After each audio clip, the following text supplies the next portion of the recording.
Olá, eu sou Flávia Brandão e a partir de hoje vou trazer para todos vocês o Por Elas, um podcast que surgiu a partir do mestrado, um produto técnico, mas que será contínuo para que todos nós, de alguma forma, possamos entender a violência intrafamiliar em todos os seus aspectos.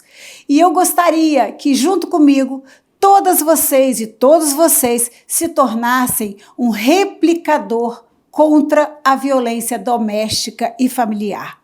E é claro que hoje eu começo pensando na primeira infância, na criança de 0 a 6 anos, na proteção dessa criança.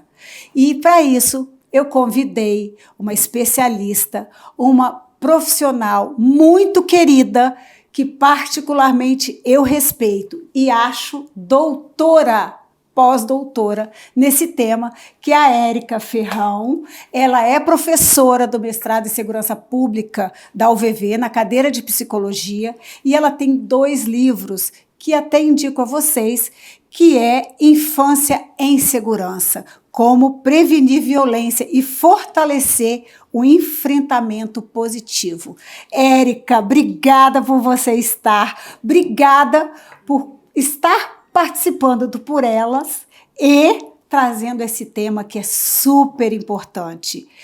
A gente sabe que a criança, ela não é o futuro, ela é hoje. E a violência na primeira infância, de 0 a 6 anos, você que é especialista em prematuro extremo. Sim. O prematuro extremo, você entende como ninguém essa violência, esse abuso a partir do nascimento. Vamos conversar um pouquinho sobre isso. Até antes, né, Flávia, na gravidez, na gestação dessa mulher. Eu queria primeiro agradecer, né, muito o convite, falar que é muito importante, né, para a gente divulgar esse tema, iniciativas como a sua. Parabenizar ao Vivi, que está fazendo isso, em nome da professora Viviane, né, e assim, super deixar claro que, como eu falei, né, não podia ter outra pessoa para falar disso, desse, né, tema com tamanha, assim, propriedade como você. Então, assim, ter sido convidada foi muito importante, porque eu concordo com você, a gente tem que fazer chegar, né, essa informação às pessoas que estão em casa. Principalmente porque depois da pandemia, muita gente está precisando de informação, né? É isso. Sim, assim, não que antes a gente não precisasse, mas eu senti que as pessoas estão buscando cada vez mais, né, com o alcance que a internet, né, teve, e isso então tá chegando para as pessoas com muito mais rapidez, né, e ter assim um direcionamento, de imaginar que elas estão tendo a informação precisa sobre isso, alivia a situação, as angústias, né, e livra muita criança de violência. É verdade, até porque a pandemia também colocou uma luz muito forte na violência contra a criança. E essa primeira infância, que é essa que a gente tem que focar, que traz a consequência para o futuro, né, Érica? E assim, em vários processos. E vamos tentar fazer esse nosso bate-papo da forma mais fácil de entendimento possível, porque não é técnico, é uma conversa, e assim, toda mãe, todo pai, toda família que tenha uma criança de 0 a 6 anos, porque depois vamos tratar da criança, do adolescente, da mulher, mas essa criança de 0 a 6 anos, que principalmente antes da fala, antes da possibilidade de se comunicar, como a gente tem que levar o olhar para essa criança que não manifesta, mas que ela pode sofrer abuso. Isso é extremamente importante. Então, para começar, pela sua fala, né? Quando a gente fala que ela não manifesta, isso já fala da necessidade de informação que as pessoas precisam de ter. Porque ela está gritando. Em outras formas, de outras maneiras, né? Então, quando eu falo assim muito que a criança tem muitas formas de gritar socorro, apesar da violência de 0 a 6 anos, né, acontecer e acontece demais, né, em sua maioria no ambiente doméstico, né, de ser, você pensar em relação a números, né, o genitor é o principal abusador sexual da criança. E até, por exemplo, 1 ano, a gente tem, né, a genitora, né, como principal abusadora física, de bater, né? E eu falo que é muito... Por quê? Porque a nossa cultura tem a prática parental negativa e isso acaba refletindo na forma violenta de tratar essa criança, né? E uma coisa que está muito comum, Flávia, você falou dessa questão da pandemia, eu vejo como tem muito esgotamento. As pessoas estão muito exaustas, estão muito cansadas. Então, assim, o estresse, um dos sintomas é a irritabilidade. Sim, aumentada. E isso reflete em tudo. E isso reflete em tudo. Eu nunca vi tanta criança, eu tenho 23 anos de experiência com criança, né, nesse tema cientista do desenvolvimento infantil, né, e dos fatores de risco que expõem esse desenvolvimento, né, a condições, assim, perigosas, né, comprometedoras desse desenvolvimento sadio. Eu nunca vi tanta gente na rua, tá, assim, sem dar atenção a uma criança no carrinho gritando muito. E às vezes eu vejo mães, pais, alguém assim, carregando o carrinho e não reagindo. E a criança se esgoelando de gritar. E as pessoas quietas. Isso é violência, Érica? Isso é forma de violência? Deixar a criança esgoelar, então, né? Olha, a gente precisa porque a gente tem que Sim. também, assim, de repente é uma criança fazendo pirraça e a gente só tá passando. Eu acho que uma das coisas que a gente precisa, né, de primeira, assim, começar, talvez, fazer, é discernir. O que é uma prática parental negativa que pode beirar a violência, uma prática educativa ou uma prática de abordagem, tá, com a criança, mas que universalmente a definição, né, tá cada vez maior para que ela tenha uma convergência com violência contra a criança. Por quê? Porque aquilo tem um impacto duradouro no desenvolvimento sadio da criança, né? E outra coisa é da gente pensar numa violência aguda, um abuso sexual, uma questão nesse sentido, tá? Então, mas uma coisa que eu acho importante todo mundo entender até o limiar disso, né? Eu me lembro da gente pensar que na pandemia foi feita uma cartilha na época muito importante, né? Pela Força-Tarefa da PUC de Campinas, e nessa cartilha tinha algumas orientações para os pais de criancinha pequena, da primeira infância, para entender o que era socorro. Vamos tentar passar isso para quem está nos ouvindo, para quem está vendo, vamos tentar passar isso assim. Sim, vamos imaginar que, por exemplo, uma criança, né, exposta, bebezinho, bebê chora. Isso. Tá? Bebê chora, isso ela não tem nem lobo frontal para ter autorregulação emocional, ela chora, então o cérebro dela, né, vai se desenvolver, o lobo frontal vai se desenvolver até os 7 anos de idade, então ela não tem autorregulação emocional, ela chora por quê? Porque ela tá pedindo alguma coisa, é a forma dela se comunicar. Então eu tô chorando porque eu tô com sono, que são as demandas de sobrevivência mesmo. Eu tô chorando porque eu tô com sono, eu tô chorando porque eu tô com fome, eu tô chorando porque eu estou com cólica, tô sentindo dor, minha fralda tá molhada, porque eu, né?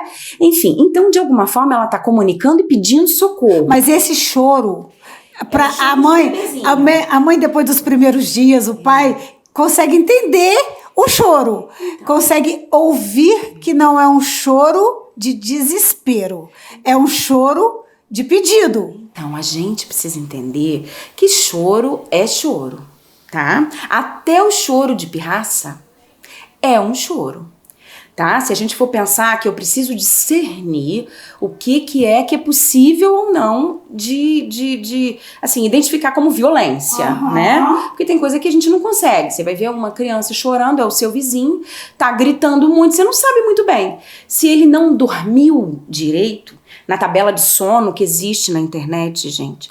Se vocês digitarem no Google, tem lá, tabela de sono, horário de sono para cada etapa do desenvolvimento infantil. Olha que coisa importante. Tá? Então você vai ver. Se é uma criancinha que tem 1 mês, ela tem que dormir até 17 horas, 18 horas por dia. Então, se às vezes ela não dorme, porque tem uma crença, né, de que a criança que não dorme de manhã vai dormir melhor à noite.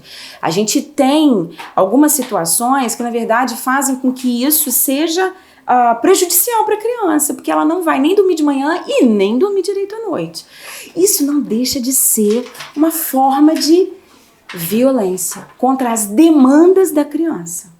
Por quê? Porque, no fundo, o impacto, gente, né, de uma situação que às vezes a gente não consegue controlar, que tá muito cansada, e sem julgar, né, que aí é diferente de uma violência aguda, mas sem julgar, imaginar que o esforço que a gente precisa fazer para identificar que isso é uma demanda que a criança está tendo, né, e a gente precisa de alguma forma, estratégias para se acalmar, para proteger essa criança, atendendo essa demanda, faz com que a gente proteja ela de uma situação que é vulnerável ao desenvolvimento e que pode ser entendida como negligência.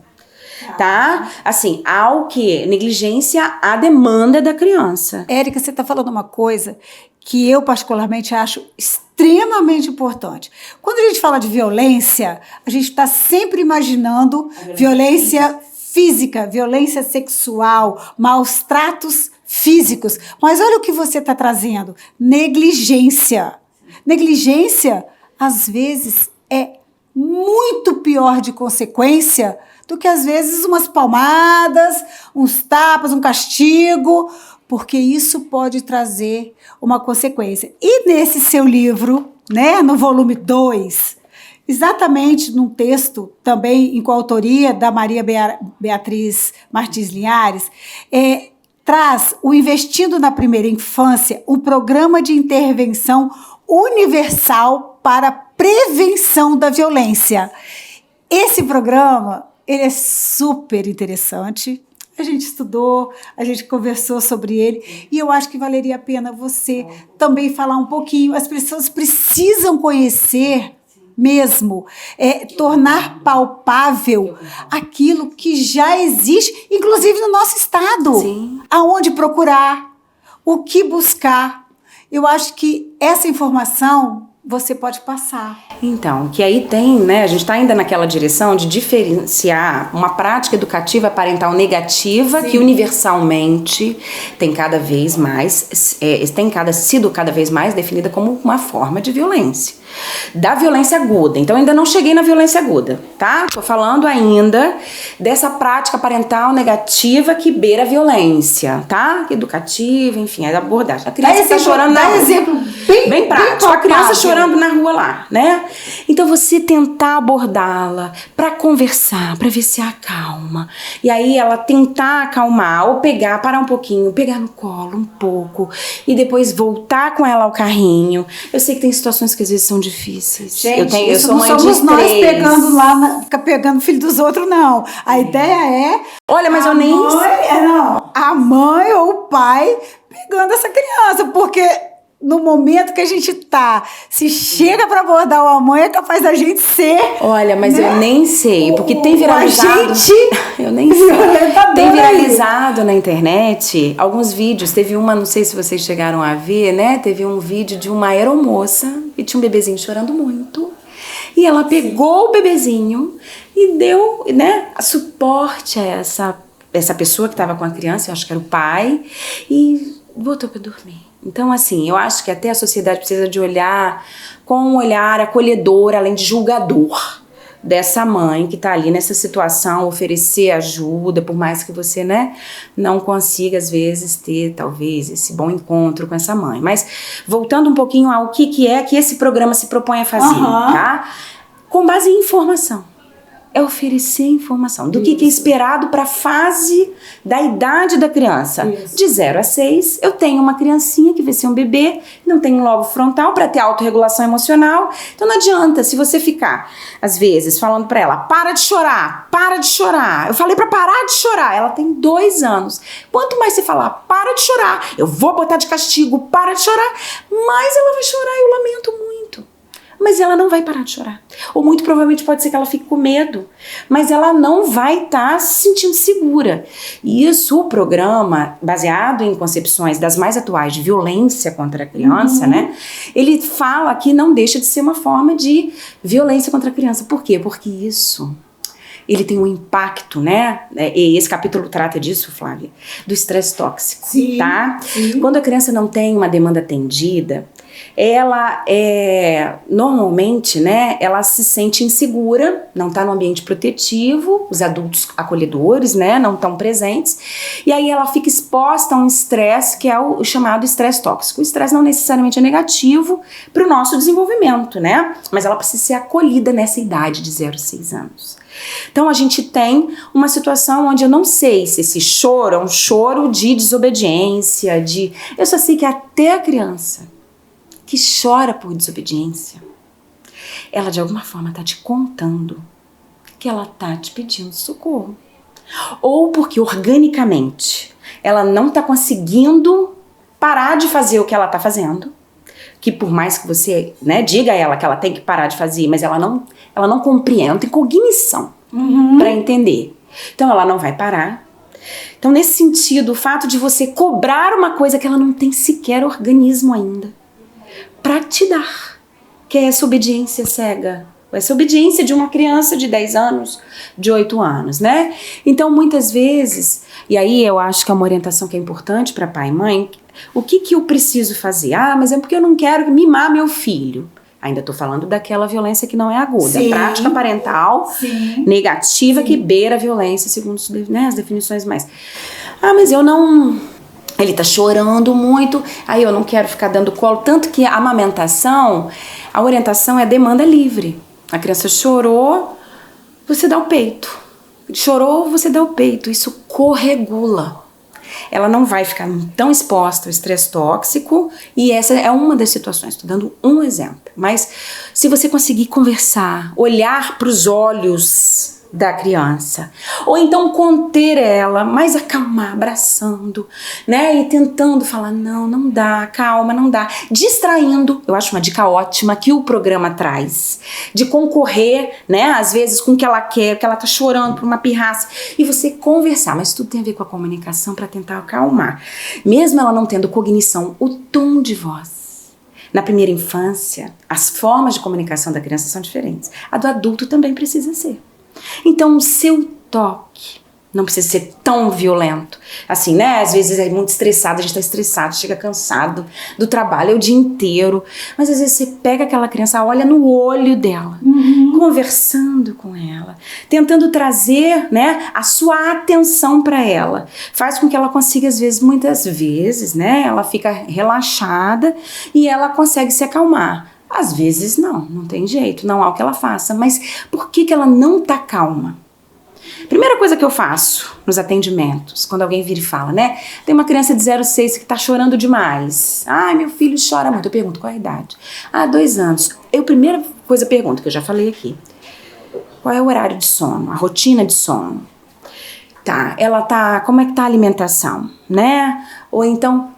coisas que, por exemplo, são fatores de risco e que acabam expondo a criança a uma situação de estresse e que fica até difícil dos pais conseguirem acolher a ponto de não vulnerabilizarem o desenvolvimento, né? Sendo, digamos assim, negligentes, assim. Por exemplo, o que é negligência? É você essa criança tá chorando e você não dá, Érica, não tem como eu ficar exposta ou disponível para ele o tempo inteiro. Então, vigia. É o horário de sono, é a comida, a alimentação desse bebê, se tem o quê? Alguns outros fatores que fazem a criança chorar, ficar irritadiça. Conflitos constantes entre o casal. Isso. Gritaria constante entre o casal. Esse programa Ele fala, cuidado, então, com o que pode estar estressando, e não é só a criança, estressa todo mundo, estressa a família inteira, tá todo mundo estressado. É uma família irritadíssima, desajustada, estressada, né?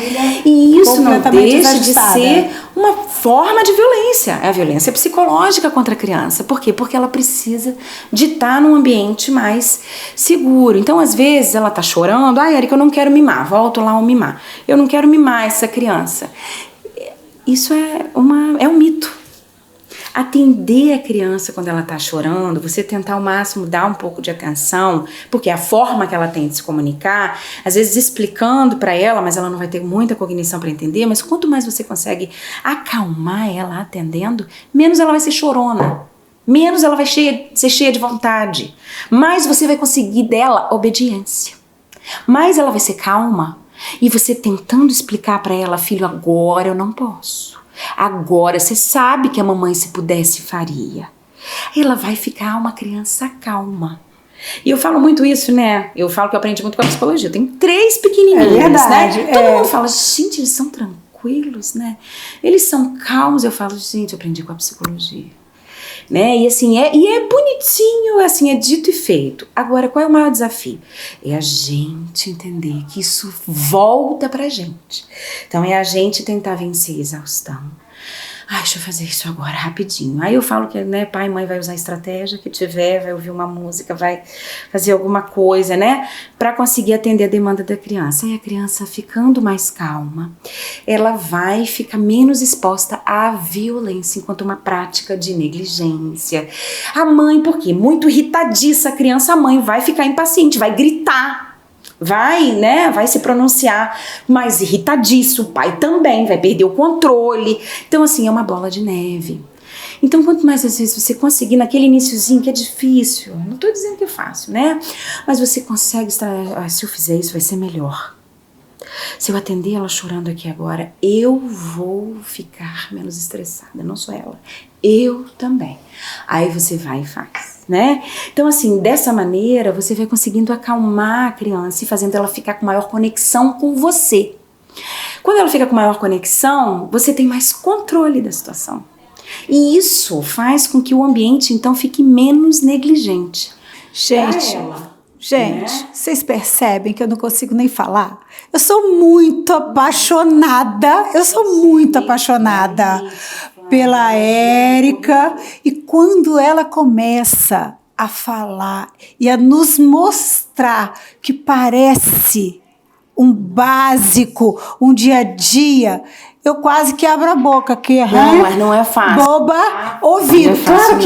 Claro que não. Mas se a gente ouvir um pouquinho todo dia, a primeira vez a gente erra, a segunda a gente erra, a terceira a gente... Meu Deus, a Érica falou, eu ouvi lá no podcast de Flávia, ela garantiu isso. Só um minutinho, tá diferente.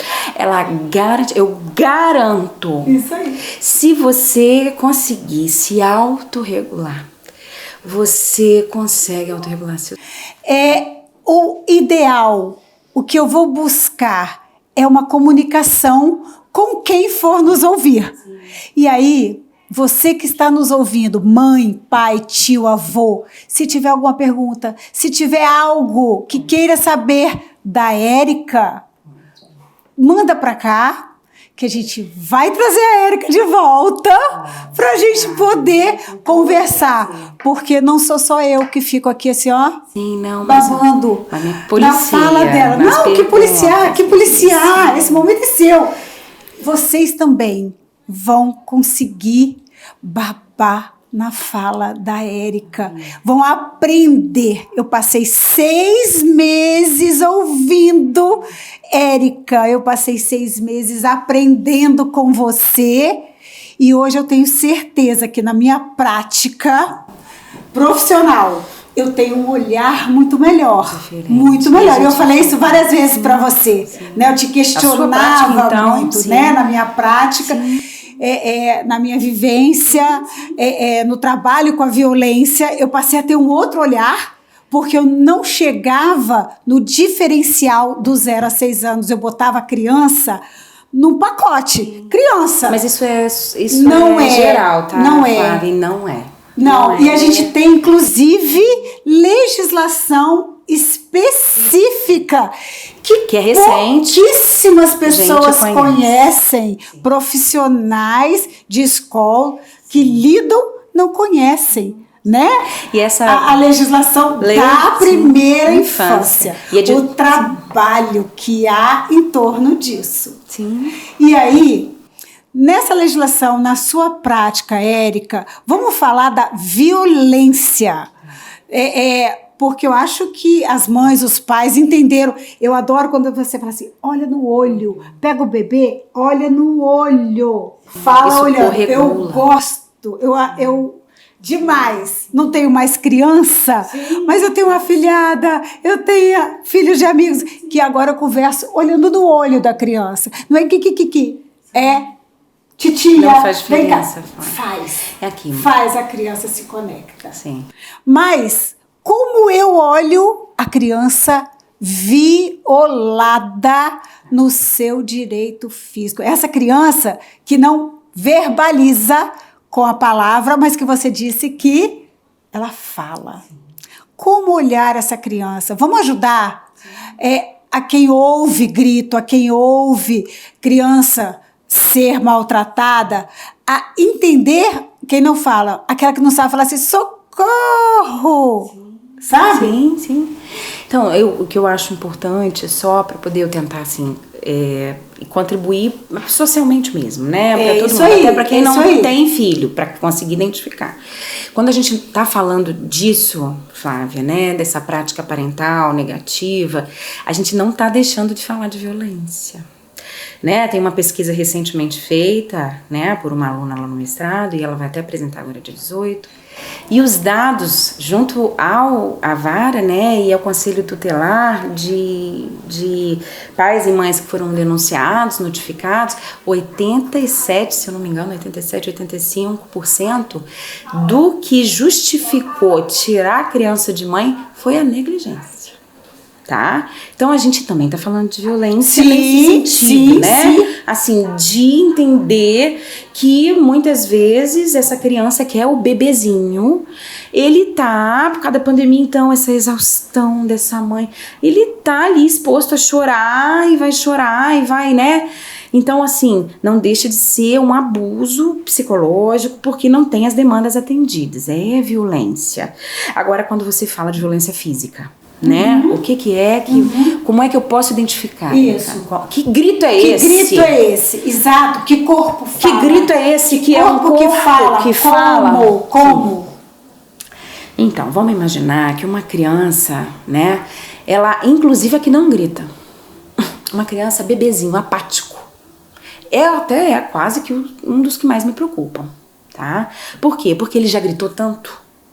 Por dor, por ter sido exposto à violência, enfim, física, já foi espancado, enfim, que ele entrou em extinção. Gente, vocês estão prestando atenção? Criança apática.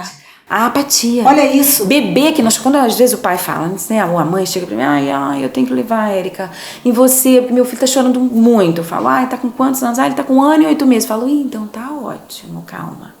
Né? Vamos pensar, é esperado para 1 ano e 8 meses. Ele está começando a entrar na fase do medo de estranhos. Então, chorar, mas só um minutinho. Que situações? Nada, quando vê estranhos. Então tá. Então, é esperado para a fase da idade. Agora, tem um bebezinho que, olha, ele não chora.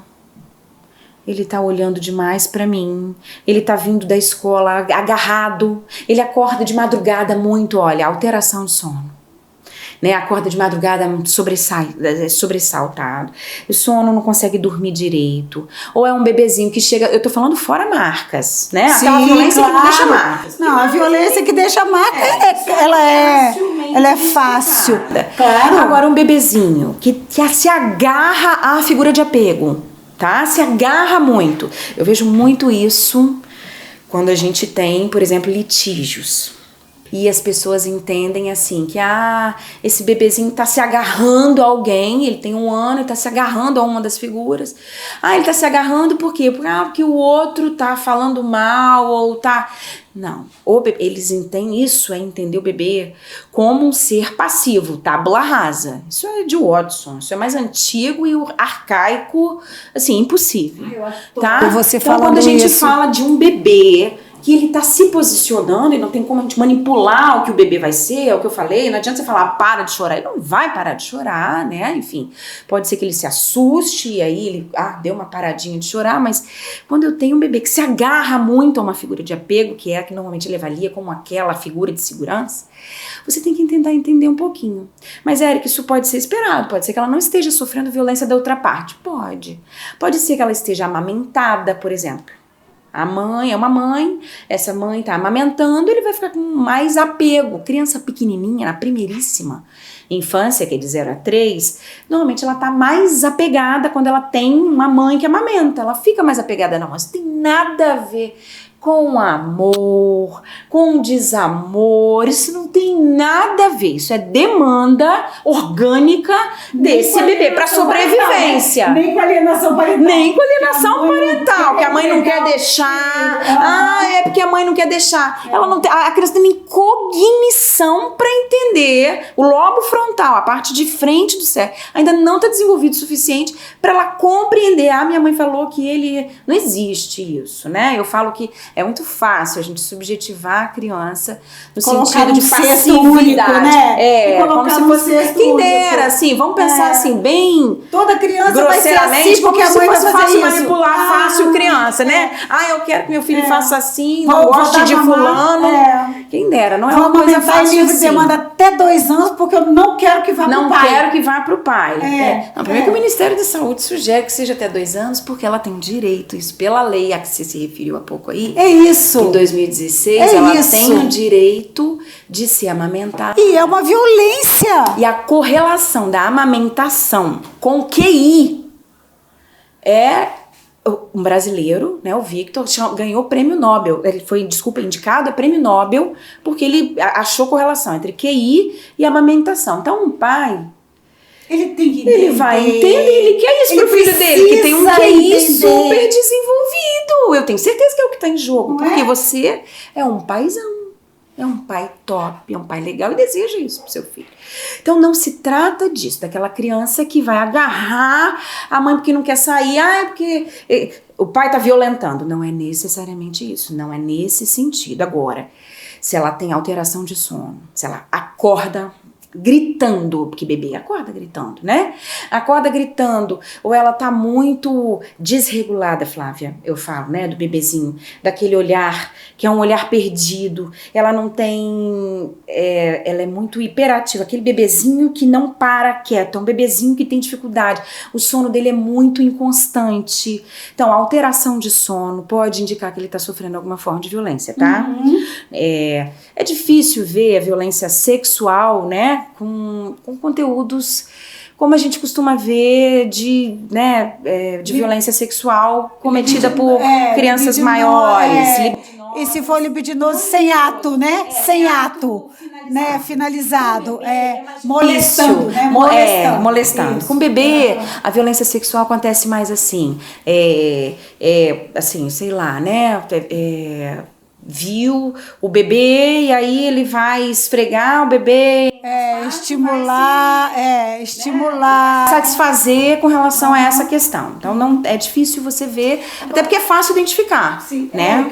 Se um pai ou uma mãe estiver preocupado, por exemplo, não entre si, mas por exemplo, fica com o cuidador, se o pai ou a mãe estiver preocupado, levar à clínica em um psicólogo especialista na primeira infância. Essa criança pode ser observada pelo psicólogo, tem parâmetros de análise para que você possa dizer se é vítima de negligência, de violência, o que seja. Sim. Tem ou você precisa esperar que essa criança fale? Não, nem pensar. Existem escalas de desenvolvimento só com observação. Gente, presta atenção nisso. Tá, presta atenção nisso. Existe a Bailey, a Play Assessment. Ouve. Existem escalas, né, que fazem a avaliação do que é esperado para a idade daquela criança. Se aquela criança está com alteração do desenvolvimento importante, alguma coisa está acontecendo. Então eu preciso entender se é algum transtorno genético, sim. se é alguma condição genética diversa, Sim. com a qual ela nasceu, algum espectro autista, alguma questão, um transtorno global de desenvolvimento, né? Aí você consegue descartar a partir de uma anamnese importante, de uma conversa sobre como é. Nós temos serviço público hoje que pode atender a essa demanda, a essa família com essas crianças que de alguma forma estão despertando. A gente tem serviço, porque todo mundo pensa assim, vou levar no conselho tutelar, mas o conselho tutelar não serve para isso, para esse olhar. O conselho tutelar, se a criança estiver violentada, estiver marcada, é outro assunto, né? Sim. É um local de proteção, mas eu tô falando assim, um local, um psicólogo que possa olhar essa criança.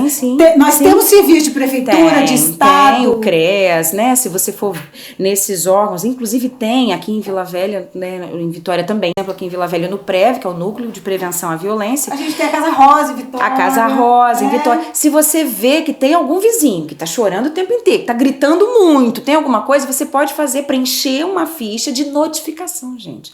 Notificação é diferente de denúncia. Tá? Então, notificação, o que você vai fazer? Você vai entrar em contato com o órgão responsável, aqui em Vila Velha, né? A gente tem um no PREV, vai preencher alguns dados importantes, e aí você precisa, né, fazer com que o quê? A equipe de assistência visite essa família. Então, quanto mais dados, melhor, óbvio, né? Mas não é uma denúncia, não é vai preso. Não precisa ter medo. Quem tá ouvindo, quem está nos ouvindo, não tenha medo, notifica. Pode fazer notificação, né? Leva os dados, a família vai ser visitada, isso tem sigilo, quer dizer, é importante porque para que aqueles órgãos consigam organizar a visita domiciliar. Vai lá, bater, e olha, tem alguma coisa acontecendo. A criança não fala, a criança ainda é bebê, mas tem algo esquisito. Então, dependendo do que acontece, as creches, as escolas, por causa das leis atuais, igual o Henri Borel agora, né? A escola tem obrigação de fazer uma ação, né, de agir. Então, assim, nesse sentido, a criança começa dentro da escola, dentro da creche, a vir, como eu falei, alteração de sono, alteração de fome, uma criança muito alterada, muito estressada, irritadiça, gritando, chorando, se agarrando a alguém, sem considerar isso que eu falei, que é esperado para a idade. Sim. O psicólogo, inclusive, ele pode ajudar, e eu indico o psicólogo, mas um especialista no desenvolvimento, um médico, um pediatra, né, que normalmente trabalha na interdisciplinaridade com um psicólogo, ele pode identificar o que é esperado para a idade e o que não está esperado para a idade, entendeu? Essa informação inicial ela é super importante, Flávia. Ai, nossa, minha criança está chorando muito. Ai, uma alteração, por exemplo, de sono. Ai, ela acorda à noite. Existe na internet, né? Dá uma futucada também que, com relação ao sono esperado para a idade, ele é alterado mesmo. Se você tem uma criança até os 3 anos, você tem 2 anos, dorme a noite inteira, Érica, então agradeça, porque você foi sorteado. Não é esperado para uma criança de 2 anos dormir a noite inteira. Então, acorda, tá, mas tem aqui 2 anos. Então a gente tem que entender o que é esperado para aquela fase, tá? E diferenciar do que não é esperado. Não, já tem 3 anos, já tem 4. Não, já era para estar dormindo melhor. Tem algo acontecendo. Tá? Então, tá gritando muito, tá chamando por alguém, às vezes em litígio, o pai, alguma coisa, ou a mãe pegam a força nessas regulamentações tão complicadas, né? Aí você vê que tem alguém que grita, você vê que a criança grita. Então, assim, tem alguma coisinha acontecendo, às vezes não é muito sério, mas está sendo interpretada pela criança como muito sério. E o que então, não é muito sério no começo pode virar sério. Porque se larga, se deixa, se negligencia e depois Exatamente. Não tem mais conserto. Está correlacionado com depressão, isso aí. ansiedade, suicídio lá na frente. Então eu tenho certeza que você, né, um bom pai, uma boa mãe, vai estar preocupado com isso, não quer isso para você. E eu falo, né, que a gente na primeira infância precisa ter mais paciência, precisa ter mais rede de apoio. Mas não é apoio pra gente deixar com todo mundo, porque múltiplos cuidadores, a variedade de cuidadores pode provocar isso, a dificuldade da gente vigiar, enfim, né? Mas é você ter um pouquinho mais de paciência, rede de apoio pra você, que é o cuidador da criança. Tá? Eu tenho certeza que os nossos ouvintes amaram esse nosso primeiro podcast e espero que tenhamos demanda para voltar. Érica, esse é o nosso podcast. Gente, esse é o Por Elas. É uma conversa com quem sabe, com quem faz. Eu quero vocês com a gente. Obrigada, muito obrigada. Beijo, beijo, beijo. Pra vocês, gente. Tchauzinho.